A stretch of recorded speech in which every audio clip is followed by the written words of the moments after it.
Mungkin ini adalah video saya yang kesekian kali bicara tentang konsep halal dalam dunia pariwisata kita. Dan saya masih tetap aneh. Kenapa sih mesti ada label halal bahkan dalam dunia wisata? Nggak cukupkah majelis ulama kita melabeli halal di produk kulkas dan makanan kucing? Tahun 2019, Sandiaga Uno ketika menjadi Menteri Pariwisata sudah mencanangkan Bali akan dijadikan tempat wisata halal. Sontak begitu kencang penolakan dari banyak warga Indonesia ketika Bali yang indah itu, yang kuat budayanya itu, harus dihalalkan segala untuk menjaring wisatawan Timur Tengah. Ini jelas menyinggung penduduk Bali yang selama ini fine-fine aja dengan situasi selama ini. Bahkan Bali dengan tidak perlu disinggung lewat konsep halal segala sudah menyumbang 100 triliun rupiah dari total devisa pariwisata Indonesia. Lalu kenapa harus ada konsep halal segala? Nah, sebelum masuk ke konsep halal, kita harus pahami dulu dari mana sih ide halal untuk pariwisata Indonesia itu. Ide itu berawal dari laporan Mastercard GMTI yang diluncurkan tahun 2019. Kalau di tahun 2026 nanti akan ada 230 juta wisatawan muslim di seluruh dunia. Angka ini meningkat dari sebelumnya di tahun 2018 ada 140 juta wisatawan muslim. Nah, dari sana itu ada potensi pendapatan sekitar lebih dari 3.000 triliun rupiah. Siapapun tentu ngiler ya dengan angka 3.000 triliun rupiah dari pendapatan pariwisata itu. Nggak terkecuali Indonesia yang juga pengen meningkatkan pendapatannya dari sektor pariwisata. Jokowi juga sudah membangun infrastruktur untuk menaikkan potensi pariwisata mulai bandara sampai jalan menuju akses lokasi wisata. Semua dilakukan untuk mendapat kue dari potensi wisatawan muslim sebesar 3.000 triliun rupiah itu.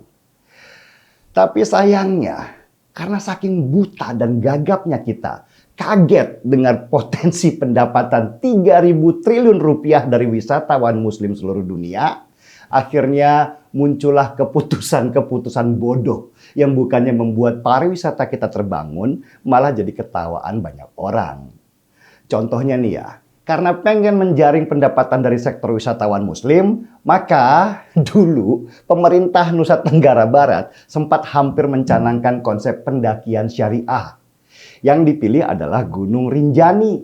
Rencana awalnya, para pendaki Gunung Rinjani akan dipisah laki-laki dan perempuan. Supaya mereka tidak mesum katanya sih di gunung.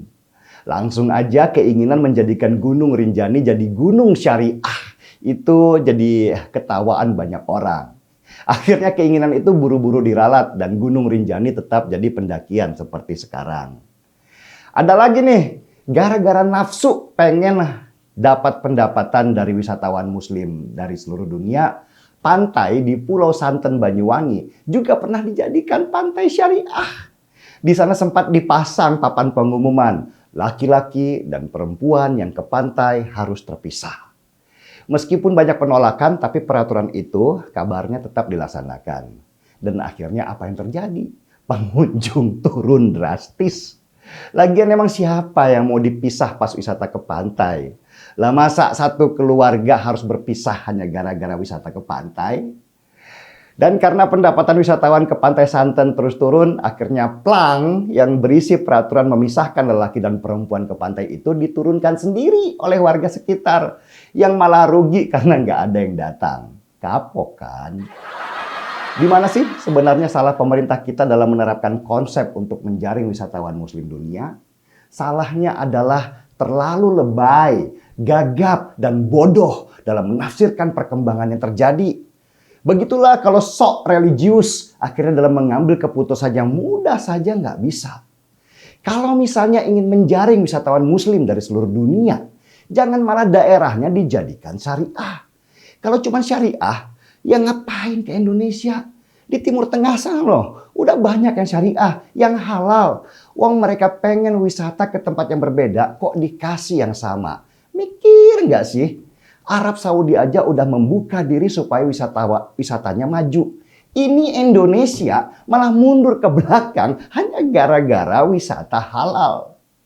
Yang diperlukan Indonesia kalau mau wisatawan muslim dan non-muslim datang ke sini adalah perbaiki dulu daerah wisatanya. Orang pengen datang ke tempat wisata yang indah, bukan yang jorok dan nggak terpelihara. Perbaiki dulu mental penduduk di sekitar daerah wisata. Jangan malah wisatawan yang datang ke sana nggak nyaman, diperas-peras oleh warga sekitar. Belum lagi Pemdanya, dikit-dikit ngutip bayaran. Wong cuman lihat pantai aja harus bayar. Harusnya gratiskan dan tertibkan pedagangnya. Keramahan pegawai hotel juga dijaga. Jangan pakai muka cemberut kalau melayani tamu.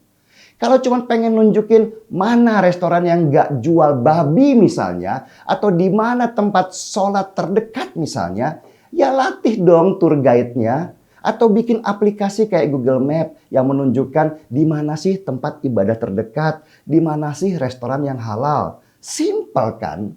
Masa gini aja harus gua yang bodoh ini yang ngajarin? Sekarang muncul lagi berita Pemkot Malang mau bikin Malang halal.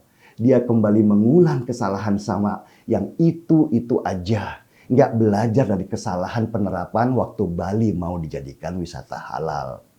Lagian pertanyaannya, emang kenapa sih Malang mau dijadikan Malang halal? Emang selama ini Malang itu haram? Lawang penduduk kota Malang itu 90% beragama Islam. Apalagi yang harus dihalalin di sana? Pemilik restorannya juga banyak yang muslim.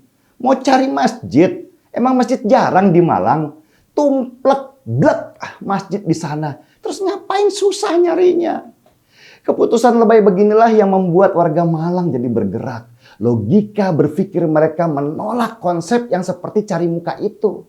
Malang yang adem, penduduknya yang toleran, tiba-tiba pengen dihalalin segala. Ntar yang datang bukan wisatawan muslim dunia, malah kadrun-kadrun yang gak berotak dan level ngototnya tingkat dewa. Saya ketawa aja sih ketika baca berita wali kota Malang pengen nerapin wisata halal di sana. Kayak gak ada kerjaan aja, Pak. Saya malah jadi curiga, ada apa tiba-tiba Malang masuk ke ranah agama? Setahu saya sih, biasanya pejabat yang tiba-tiba bicara agama itu karena ada sesuatu di belakang yang disembunyikannya. Entah ada korupsi, entah karena nggak bisa kerja, terus nutup-nutupin dengan agama supaya terlihat suci dan bersih dan dapat pembelaan karena seiman. Tapi saya rasa wali kota Malang nggak gitu kok. Mungkin karena beliau sedang lelah aja. Lucu kok pejabat-pejabat kita ini. Negara lain sudah sibuk bicara metaverse, bicara 5G, bicara teknologi. Kita masih berkutat di masalah agama. Sudahlah. Saya tinggal seruput kopi aja.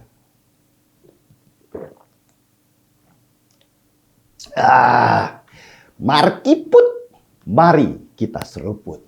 Saya Denny Siregar, kita di acara Timeline.